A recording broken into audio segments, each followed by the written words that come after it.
Okay, I could tell how many of you were upset when I informed you about the smaller battery capacities that seemed to be pretty legitimate as a leak. Now all of you are thinking, let's just skip the iPhone 12 this year. If the batteries are getting smaller, things must be getting pretty bad. Who cares about a slightly better CPU? What's that going to allow for? But in today's video, we're going to be diving into why the A14 chip has to be good and why power efficiency matters much more than better performance. Let's begin. Did you really click on a video about an Apple sheep talking about a system on chip? What's wrong with you guys? Quarantine's really hitting you hard, but essentially the A14 chip is meant to be the most affordable and yet at the same time most powerful mobile processor we've ever seen in a smartphone. The exciting part is knowing that it's going to be available in even the smallest 5.4-inch iPhone 12 all the way up to the 6.7-inch 12 Pro Max. And I think the reason Apple is finally able to make an iPhone this small with a battery capacity that low and still have somewhat decent battery life, and in today's video I'm gonna just go ahead and put my foot down. Wild, probably incorrect Drew speculation. I don't think the iPhone 12s are gonna have worse battery life than the iPhone 11s because of the increased power efficiencies we'll have from this first 5nm chip design that we're hearing about from fabrication plans from TSMC. The A14 chip is supposed to be able to consume 30% less power than Apple's A13 chip.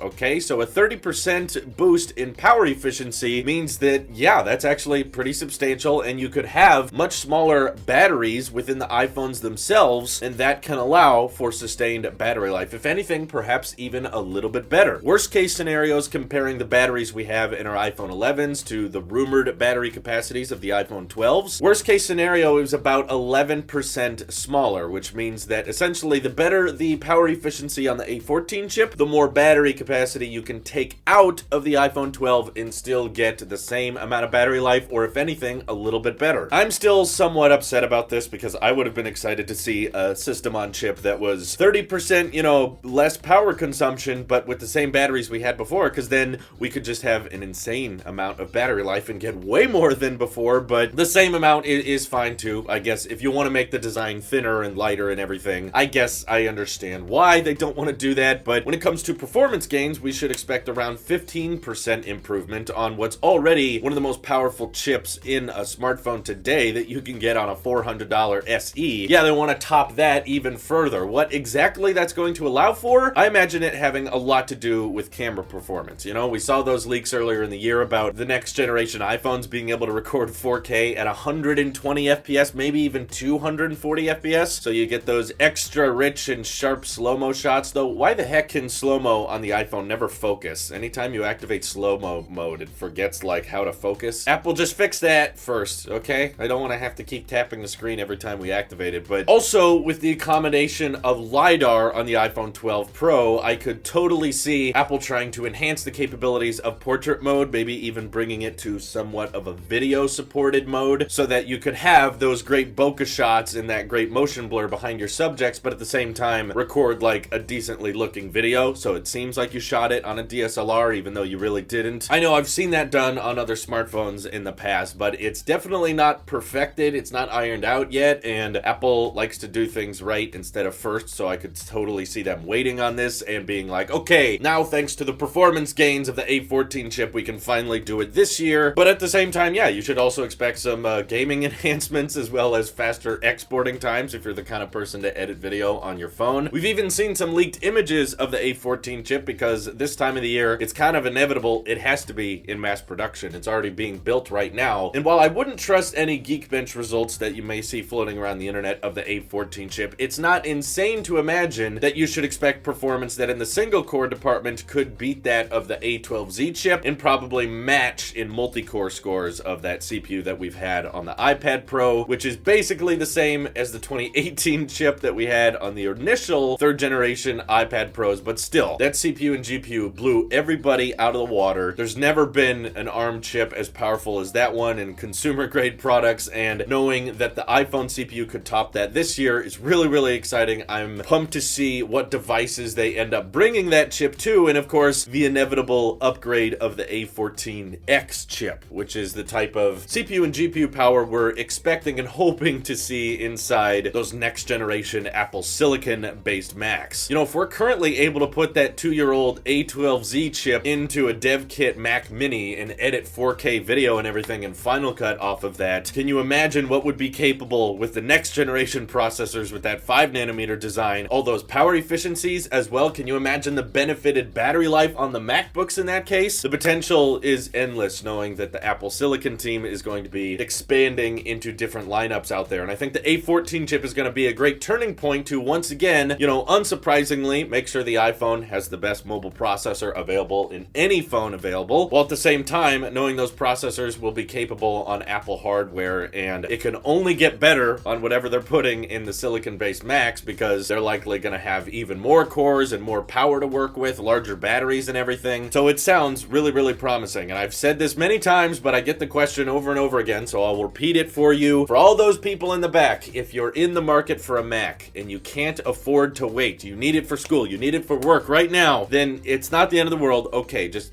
try to find yourself a good deal at least on a current day MacBook. But if you can't afford to wait, if your current Mac is fine, but you can keep using it for a few more months, please do, because if you're capable of waiting for the silicon-based Macs coming out at the end of this year, I think the wait will be worth it. I think the performance gains will be huge, and you'll be able to do all kinds of stuff on a really thin, light, powerful MacBook. The good news for those of you wanting more iPhone 12 information in today's video is that sounds like through the added performance and power efficiency gains of the A14 chip, you should expect the battery life on these next-gen iPhones to be okay, alright? It's not the end of the world, and that's the beauty of not just prioritizing performance, but also understanding that as there's lots of people that like different types of iPhones, whether it's a small one, whether it's a big one, investing heavily into that chip design and making it consume less power is a win for all, and it also allows Apple to make flagships at smaller footprints than they ever could before, which I think a lot of people are going to be excited for. In fact, with that lower price point, I might even say there could be a resurgence of people who like smaller phones if they're able to get, 5G, the most powerful processor in a phone, all those great camera features, and still an OLED display and Face ID for $650, even if it's $700. I still think that's going to be a steal compared to what Android phone you would have to buy to get 5G, the powerful Snapdragon 865 Plus. Even then, you're probably looking well over $800 in that department, and even if you did want all those performance gains, you'd probably have to put up with a much larger display than a lot of people are comfortable with. But what do you guys think is going to happen with the A14 chip? Should we expect battery life to be the same or better? Feel free to hit me up over on Twitter, join my Discord, let's chat more about it there. This is your Apple Sheep here, I'll see you in the next one.